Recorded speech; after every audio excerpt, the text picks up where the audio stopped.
Olá, aqui é Alex Oliveira e nesses dias de tanta dificuldade política que temos vivido enquanto cristão, em um ambiente polarizado, então assim, eu tenho sentido uma responsabilidade de refletir sobre algumas questões. Já publiquei 2 vídeos e agora entramos num assunto que é importante, que é crucial, não sei se você já parou para pensar. Olha o que diz o apóstolo Paulo na carta aos Efésios, capítulo 2, versículo 6. Ele nos ressuscitou e nos fez assentar nos lugares celestiais em Cristo Jesus. Já parou para pensar o que é estar assentado nos lugares celestiais em Cristo Jesus? Esses lugares celestiais, na verdade, são tronos que estão estabelecidos nos ares, né? E que a maioria desses tronos estão ocupados por principados e potestades, dominadores desse mundo tenebroso, como o próprio apóstolo Paulo menciona. Ou seja, são tronos que exercem influência e poder sobre a terra, mas que estão usurpados, estão conquistados por Satanás e por seus anjos caídos. Então, a partir desses tronos, eles exercem malignidade sobre a terra, uma influência do mal. Agora, o interessante, o apóstolo Paulo está dizendo que Cristo nos fez assentar nas regiões celestes juntamente com ele. Ou seja, ele não está falando especificamente de um lugar, ele está falando que a autoridade que é necessária para combater nas regiões celestes, ele deu à igreja. Então nós, enquanto cristãos, estamos imbuídos desse poder, dessa autoridade espiritual. Para quê? Para que o Senhor nos deu a autoridade espiritual e nos fez assentar nos lugares celestiais em Cristo Jesus? Para combater esses principados, essas potestades. Por isso, o próprio apóstolo Paulo, mais adiante, na carta em Éfeso, capítulo 6, versículo 12, ele fala que a nossa luta não é contra carne nem sangue, ou seja, contra homem algum. A nossa luta enquanto cristão, enquanto igreja, coletivo, não é contra homem algum, e sim contra os principados e potestades, os dominadores desse mundo tenebroso nas regiões celestes. Olha, irmão, que encajamento de visão. Então, primeiro ele diz que a igreja está assentada nas regiões celestes em Cristo, e depois ele diz que essas regiões celestes estão ocupadas por poderes do mal e que nós estamos ali para um combate. Então, nós fomos feitos igrejas para combater a partir das regiões celestes. E quando ele diz que a nossa luta não é contra homem algum, não é contra carne nem sangue, é contra homem algum. Como igreja, nosso objetivo não é combater homens, e sim combater os principados e potestades, porque são esses poderes que vêm do alto, que exercem uma malignidade no coração dos homens. Então os homens acabam cedendo a essa pressão do mal, acabam dando vazão a essa malignidade nas suas vidas e acabam cometendo atos desastrosos, como temos visto nesses dias. Mas temos uma esperança. Nós, enquanto igreja, cheios do Espírito Santo, vamos combater esse principado e potestade.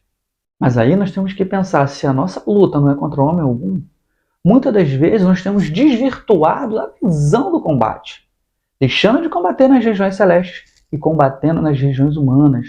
Ou seja, toda a autoridade que o Senhor nos deu, toda a autoridade ela tem uma origem de poder. E a autoridade espiritual, a origem do poder é o próprio Deus. O Senhor nos dá essa autoridade. Já as autoridades humanas, a origem do poder dos governantes, são leis humanas, são acordos humanos, são questões humanas que autorizam alguém a exercer o governo, seja um presidente, um governador, um prefeito, ou em outros poderes, vereadores, juízes, são sempre autorizados pelos homens para exercerem governo sobre si mesmos. Mas no mundo espiritual, quem autoriza é o Senhor. Nós não podemos confundir esses campos de atuação. Nós, enquanto igreja, enquanto cristão, não estamos lutando contra os homens, contra os governantes, contra suas ideologias. Nós estamos lutando contra Satanás, que faz com que os governos não deem certo. Se você pegar a ideologia de direita, a ideologia de esquerda, elas têm elementos positivos e negativos as duas. Por que elas não dão certo? Por que elas não resolvem o problema da Terra?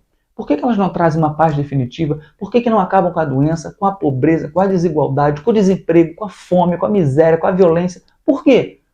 Porque acima delas existe um poder maligno que faz com que toda boa intenção que está contido nessas leis não dê certo. Então, nenhum governo de direita vai dar 100% certo, nenhum de esquerda.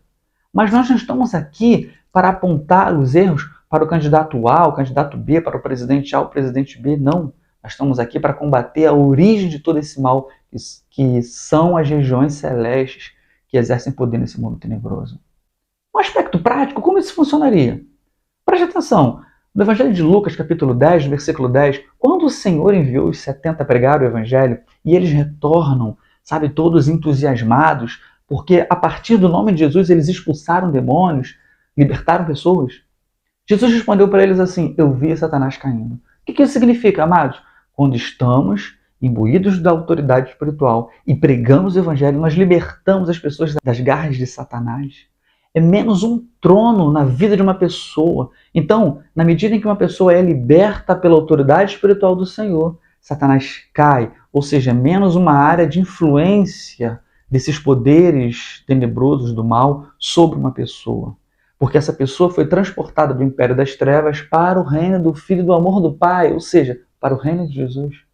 Então nós, como igreja, deveríamos de estar gastando toda a nossa energia espiritual, todo o nosso fervor teológico para pregar o Evangelho, para combater as principados e potestades, libertar as pessoas do trono de Satanás, e Satanás vai caindo. Preste atenção que é um verbo colocado no gerúndio, caindo, é uma ação progressiva. Cada vez que uma pessoa é liberta, Satanás cai. Cada vez que uma pessoa é salva, Satanás cai. Você já imaginou uma terra toda liberta da influência de Satanás? Mesmo que os ares estejam em rebelião, esses poderes estejam em rebelião, se as pessoas aqui estiverem submetidas ao governo do Senhor, não haverá o que campo para Satanás atuar. É aí que a igreja entra como instrumento poderoso do Senhor. Por isso que o apóstolo Paulo fala: revestimos de toda a armadura de Deus, uma armadura divina, espiritual, porque a nossa luta é espiritual. Então, amados, por isso nós estamos assentados nas regiões celestes em Cristo Jesus, para combater espiritualmente os poderes do mal que dominam e oprimem as pessoas. Por que elas oprimem o coração dos governantes? Porque se elas tiverem o coração dos governantes nas suas mãos, esses poderes do mal, eles podem fazer com que esses governantes roubem, mintam, criem projetos e leis que prejudiquem as pessoas, que façam mal ao invés de bem. Então, na medida em que nós libertamos o coração dos governantes e de todas as pessoas dessa influência e passamos a brilhar a luz de Deus, a terra toda pode viver na liberdade dos filhos de Deus. Como diz Paulo na carta aos Romanos, capítulo 8, a ardente expectativa da criação aguarda a manifestação dos filhos de Deus. Como é que nós, como igreja, como filhos de Deus, vamos nos manifestar? Libertando a criação, libertando os homens, libertando o cosmo dessa rebelião contra o nosso Senhor. Então pense nisso, você como igreja, você como cristão, você foi chamado para participar dessa guerra. Cuidado para você não confundir o alvo. Cuidado para você não perder tempo combatendo o inimigo errado. Preste atenção, fomos colocados juntamente com Cristo nas regiões celestes. Que a nossa luta proceda a partir de lá. Amém?